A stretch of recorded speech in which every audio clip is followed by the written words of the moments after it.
300,000 Israeli reserve soldiers from around the world are called up for military service to defend Israel. Citizens of the country are uniting, and as the Jerusalem Post writes, an unknown person paid for 250 tickets for the Israeli military at the New York airport. An El Al airline operated a flight on Shabbat for the first time since 1982. I just read an account by an El Al crew member. An Orthodox Jewish man who preferred to remain anonymous stood quietly near the El Al counter at New York's JFK airport yesterday. Anyone who showed him an IDF co-op notice got his ticket paid for. He paid for 250 tickets. Avi Meyer, editor-in-chief of the Jerusalem Post, on social network X.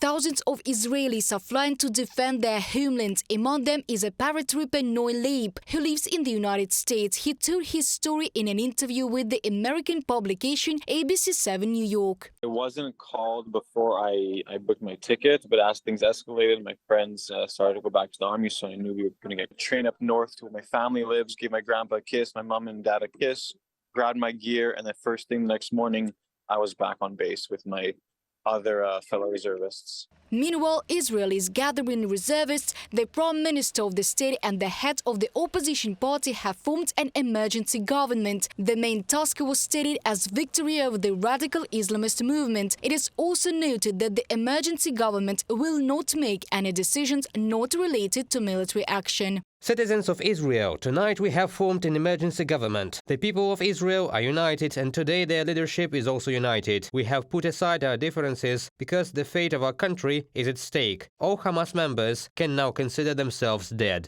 The fact that we stand here together side by side is the best message to our enemies and to all the citizens of Israel. We will wipe Hamas off the face of the earth. In addition to mutual shelling between Israel and the Gaza Strip, where Hamas operates, neighboring Syria is also reported to have struck Israeli territory. In turn, Israel attacks Lebanon, from where anti-tank missiles are flying, and strengthens the border with it. Another Islamist organization, Hezbollah, supported by Iran, is also present in Lebanon. Its representatives, as the Times of Israel writes, said they were ready to join the war against Israel. Part of the Hamas leadership is located in Beirut. This is a very important factor. Hamas is trying to convince Hezbollah to join the war against Israel. There is the possibility of expanding the front around Israel to include groups within Iran's orbit. We are talking about Syria and Lebanon.